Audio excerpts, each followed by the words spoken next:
You are listening to the Martial Arts Lifestyle Podcast, where each week we have a conversation with everyday martial arts practitioners. From the first motivation to train, martial arts enriches our lives and becomes a lifestyle. Welcome to the individual stories of those martial artists living that lifestyle. You are listening to the abbreviated version. For those of you checking this out on YouTube, please hit the like and subscribe buttons. Full-length versions of this podcast can be subscribed to at our Patreon page, is www.patreon.com/malmag. Or individual full-length episodes can be purchased at our Gumroad page at malmag.gumroad.com. Before we begin this week's program, I would like to remind you to check out martialartslifestylemagazine.com to see articles on the martial arts. Click on the Store tab to find products for the practice of Southeast Asian martial arts, featuring Timmy B's brand sticks. Check out the Courses tab, currently featuring a course on the Dos Manos method of the Filipino martial arts. Also check out our Places to Train page, featuring top quality martial art academies from around the world. And of course, check out our events page for seminars and events coming up around the world. To see your school listed in our Places to Train page or your event on our events calendar, contact us at malmagonline@gmail.com. This week I get on Zoom and I connect for the first time to New Hampshire and I talk to martial artist Tim Roettiger. We talk about how he got involved in martial arts, being influenced by Master Po, the character on the TV show Kung Fu, finding Jeet Kune Do, going beyond being a warrior, finding commonality in martial arts, and much more. Sit back and enjoy.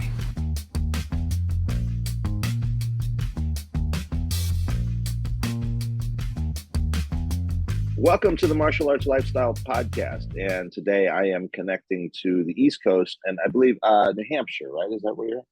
Correct. Okay, it's the first time I've connected to New Hampshire, and I've been looking forward to this conversation because this is a gentleman that I've chatted with online a bit, and he is also a member of the very, very exclusive Tim Club. So, already a rock star, in my opinion, when you're in the Tim Club. This is Tim Roettiger, and he is a martial artist and practitioner of Jeet Kune Do, and we'll find out all about this. Also, a guy who's writing a very interesting, I don't know what we call it. Is it a blog that you want to call what you're doing there, or the Substack thing? Yeah. Yeah, I guess that's kind of a blog.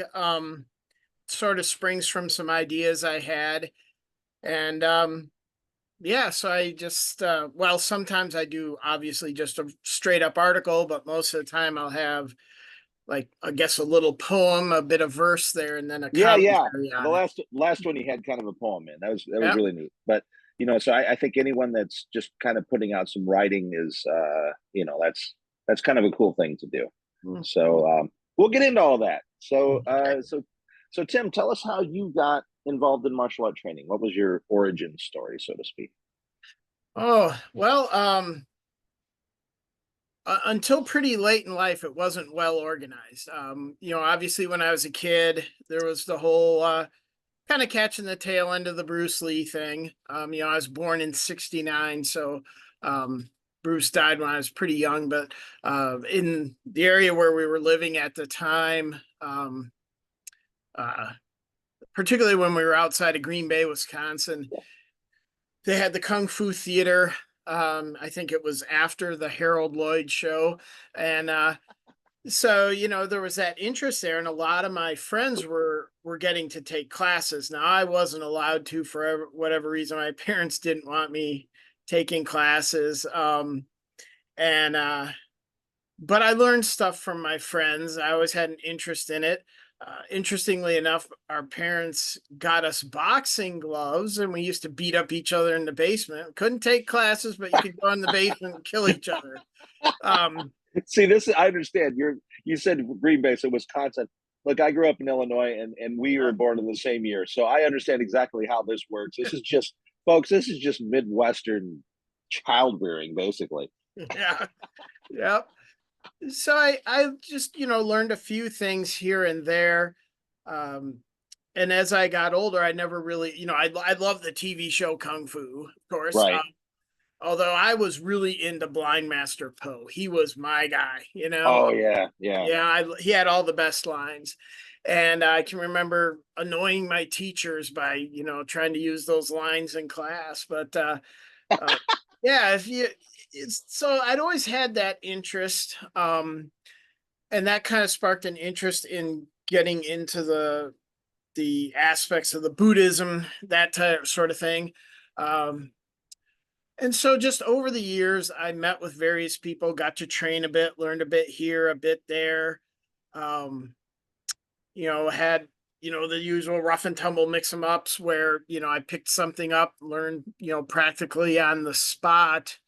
Um, and yeah, it was so informal, like I said, a thing here and there, like one guy I learned a ton from was I worked with this guy one summer, and we got along really well. And then all of a sudden, it was revealed to me that he had been a Marine long range reconnaissance patrol.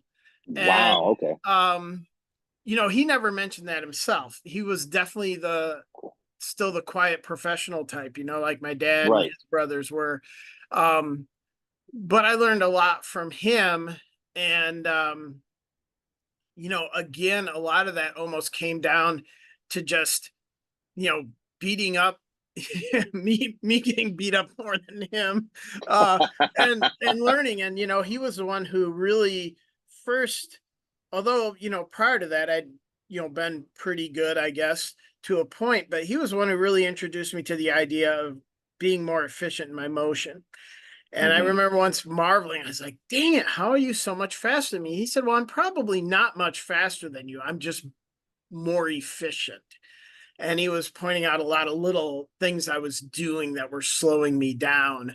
Um, and he was also the one who really hammered home the point. He's like, when we're sparring and stuff, he's like, okay, it's great. I can see you hold off because you don't want to do like real damage. He says, but you got to learn to get meaner and, get it in you that you got to hurt somebody if you're going to be effective. Now he didn't mean that like in the setting of a school, but Right. like, you know, when things hopefully not, rarely if ever happens, but when things do go wrong, you know, as he said, you got to learn to fight dirty. Um, so he kind of put that into me, and gosh, that was in the early 90s. And again, it just was more like meet a guy here, meet a guy there. And then, about 15 years ago or so, I met a fellow who had spent a lot of time with Ted Wong and a few other guys. And, you know, I was kind of in a between job thing, and we were working in a warehouse, and he started showing me some stuff. And then that's how I got into the whole Jeet Kune Do thing. So kind of a winding path, a little broken, but and the JKD really appealed to me, I think, in a lot of ways, because I hadn't had a lot of that formal traditional martial arts thing. Um, I tend to be reductionist in my point of view, and that whole uh, like my first formal lesson with, his name was Marcus, was he showed me 3 punches and 3 kicks, and he said, now you know all of JKD, and just go spend the rest of your life perfecting it. Not, that's almost not an exaggeration, but yeah. So that idea of simplicity definitely appealed to me. Right. Right. That's pretty. So was this the 1990s when you met this gentleman and started your JKD practice? Oh no, that was oh gosh, that must have been like 2010. Oh wow. Okay. Yeah, real Because it recent. Yeah. yeah, it sounds like I mean there was I started that JKD in the early 1990s, and there was sort of this prevalent the way you were learning. I thought, yeah, that's the way we thought of it. Like, okay, yeah, you're kind of at this sort of stripped down thing. Hmm.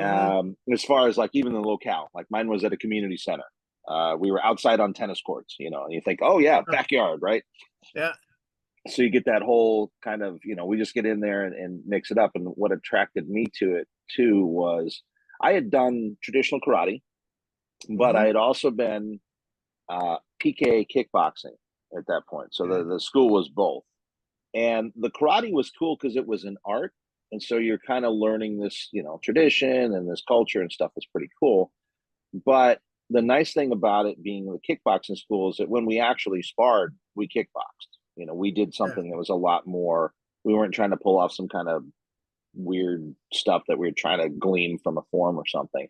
But and we knew forms, we did them. Mhm. It's taken me till now with the deep exploration of a lot of different martial arts to go, oh, now I understand what's in these forms, and it's like all this stuff is so much alike, like karate, silat. Mhm. These things are kind of really the same. Though, I'm risking, fortunately, I don't have that big of an audience yet that I'll have a lot of death threats from saying that. But yeah, but I think even that, you see that one guy, European, that's doing the karate, Jesse guy. He explores a lot of that too. So I think there's a lot more Oh open yeah, karate nerd thought. guy. Yeah, Yeah, Jesse yeah, Camp. Yeah, yeah. yeah, So they're doing a yeah. lot more thought there, which is, I like that because then it starts to put us all back on the same page of like, look, we're all just kind of going to the same place. We want to be healthy. We want to be able to defend ourselves. We want to have fun. Yeah. Pretty easy. But yeah, that's kind of cool. I like the idea that starting out in a warehouse. Like, how many martial art movies are in a warehouse, right? Yeah. Well, and one of the turning points, I guess, would be is it was a company that sold animal feed, and Oh so wow. he's demonstrating things like on the bags of sweet feed and Yes, what's and love it. whatnot. And I'd been taught the very traditional, Larry Holmes was one of my heroes, that step in, flat fist, and Yeah, he's like, okay, I'm gonna have you do, this vertical fist, front hand lead type thing. And then he's like, okay, now we're gonna break this down. We're gonna do this. They called it the 1 inch punch, but I guess it's the length of your finger punch, however you want to look at it. yeah. And very quickly he got to where I could blow up a bag of feed, which sucked because then I'd have to buy it. But Right. it was such a turnaround to put that much more power into things. And like years before in the mid 90s when I was at Voyagers National Park, I was in the park gym for park employees, and I punched the heavy bag hard enough it came off its chain, so I Yeah. could generate a little bit of force when I had to. And then, but switching over to this straight lead punching, it took it even further. And, of course, by then I'm like in my 40s. So, I should have been slowing down, but I was still picking up some speed, and that's, like I said, and when something like that really appeals to you, it makes it that much easier to stick with it. You know what I mean? Oh yeah. I do like a lot of the traditional martial arts stuff. I mean, there's a place not far from me in Francistown called Taoist Gate, and I went there and I did their bagua, and it was very interesting to learn. But also, we had the 8 circles we had to memorize, and I was like, after like three, I was freelancing because I just couldn't keep the sequence straight. And once you get Right. the sequence, you're hosed. Um, Yeah. Yeah. but it was really interesting. I mean, he worked us pretty hard. I had a pair of brand new Adidas Taekwondo shoes when I started that weekend. By the end of the weekend, there was no tread left on those things. Oh wow. Bald. I mean, he had us circling, and he said, I this was my first 2 years at the temple, Wow. in China, Wow. and so yeah. I mean, I don't write off traditional stuff. I do have an interest, but um, I I don't. Oh, we just had a beep. But I don't. Um, pursue that as much. I always come back to the JKD, but I take bits and pieces from that and incorporate it into my own thing. Yeah. Yeah. No, I think that's smart, and I think anybody will have, the way we kind of discuss it from Santo circles is you're going to have Mhm. something that you pretty much like. You're Mhm. going to have a thing that's kind of be maybe your main thrust, and then Mhm. you, if you like, you're not forced to. No one's going Mhm. to say, "Hey, go look at other stuff," but they'll say you should, because that way you've got an awareness of what's out there. And Bagua, that's an interesting one. I've done one lesson in it too. I've got a private student I work with that's lives up in Bel Air, so she does a lot of different stuff, which is Yep. fantastic. And this was, I'm thinking, either late 2019 or early 2020. It might have been somewhat early 2020, I think, right when COVID was hitting. So we had in town, and I can say it because it's not really a secret anymore. So there was a kid, I call him a kid because he's younger than us, but his name is Mason Lee. He's going to potentially play Bruce Lee in a film directed by Ang Lee. Mm-hmm. And so he was there training with us, and he was kind of my main lockdown buddy, actually. And Yeah. so I was just kind of telling my clients about him being there, and he's Chinese background. He's actually a pretty famous actor in Taiwan, actually. So she said, "Well, hey, my Bagua teacher is going to be doing a lesson this time, after our private. If you want to stick around and invite your friends." So Mason came up, and we hung out and did this lesson in Bagua with this guy. And like you said, yeah, it's like, and she has this part of their yard that is like, I think it's just part of a garden, but it's got this really nice circular part. And we're like, prancing around these deep stances in this, circle like Bagua. And I'm like, wow, this is really interesting for one, really killer on the legs. And Mm. then, I was seeing some of the stuff too, that when he was looking, showing application, I'm like, well, this reminds me of some other things, primarily CLAT, Kali, and some of the JKD that I know. And I'm like, this is pretty cool. But, am I going to go try to master it? No, it didn't interest me that Mm. much, but Yeah. parts of it did. And honestly, if I get invited to a lesson, hell yeah, I'll go because it's Mhm. interesting. It's fun to do, Yeah. Yeah. Well, and that was part of it too, is I stayed on site for the weekend, and just kind of a weekend of hanging out with different people and such is a lot of times too, it's the conversations after the class that are Yeah, as valuable as anything. Yeah. So exactly. And it's worth the price of the drop in. yeah. Yeah. Yeah. And but yeah, it's interesting how you talk about it taking things back to the commonalities.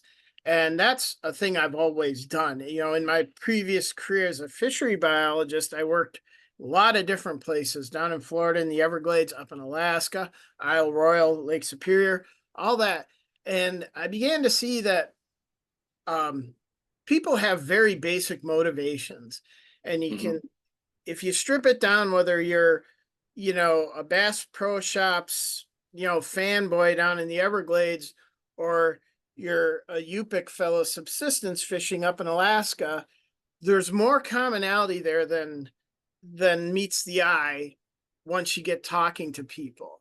And I, it was interesting. I gave a speech on that at an American Fishery Society convention. It was one of the ones in Alaska. I can't remember what city, but I was like, basically saying, hey, I've been all these different places and I can find these common human motivations, and we've got, this is where we can have our common ground. And it was uh it was really interesting because you kind of gauge your speech quality on how many people ask you for a transcript. At Yeah. least at that time, that's how you did it. And I, like, I got one, and then I was like, okay, if I can just get five, and then more and more, and I ended up getting quite a few. So a lot of people liked it, but then, man, did I catch a ton of backlash from certain people who are Oh like, man. Alaska is so different. You clearly don't understand, and just, and I was like, well, that's the problem is, people want that. I think it's a normal human motivation in a way, but we got to get beyond. You like to have that difference. You like to have this is mine area. Um, Right. and because it Right. gives you some cachet, I'm this and this is the best. Yeah. um but it also, in the end, it's often not very helpful. Yeah. No, it's very true. And I keep thinking of, just with a lot of things that kind of go on watching people, what you're talking about here is to me is fascinating because it's so applicable to just about everything that's going on in the world, right? From our small world of martial arts into the larger Yeah. sphere of things, and even into that very specialized area that you're talking about, fish, which I'm glad you mentioned that. I was going to get into what you did professionally. Mm. uh, but when you think about, where is that mentality on a developmental level. It's very, if we think about it, it's kind of adolescent in a way. Yeah. That so you go, okay, well, why are so many grown people freezing in, I guess that would be emotional development? Yeah. Why are we getting so frozen in emotional development at approximately about middle school? I would call that the kind of things I went through in middle school, when you're like, well, my dad can kick your dad's butt and I'm better at this and I'm better at that. Where I found in high school, we were starting to get away from that. But and by we, I mean the group that I was in, not everyone Yeah. in general. Because that's when you start separating into, oh, okay, some people are going into AP classwork and some people are going this direction and that direction. So the circles that I was in didn't have so much of that. It was prevalent in high school, I know, because you still walked in and among it. And then, in college, you get away from it even a little bit more, because that's very much look, you can dance around like that, but you got to kind of do your thing or you're out. That's how college works. So Yeah.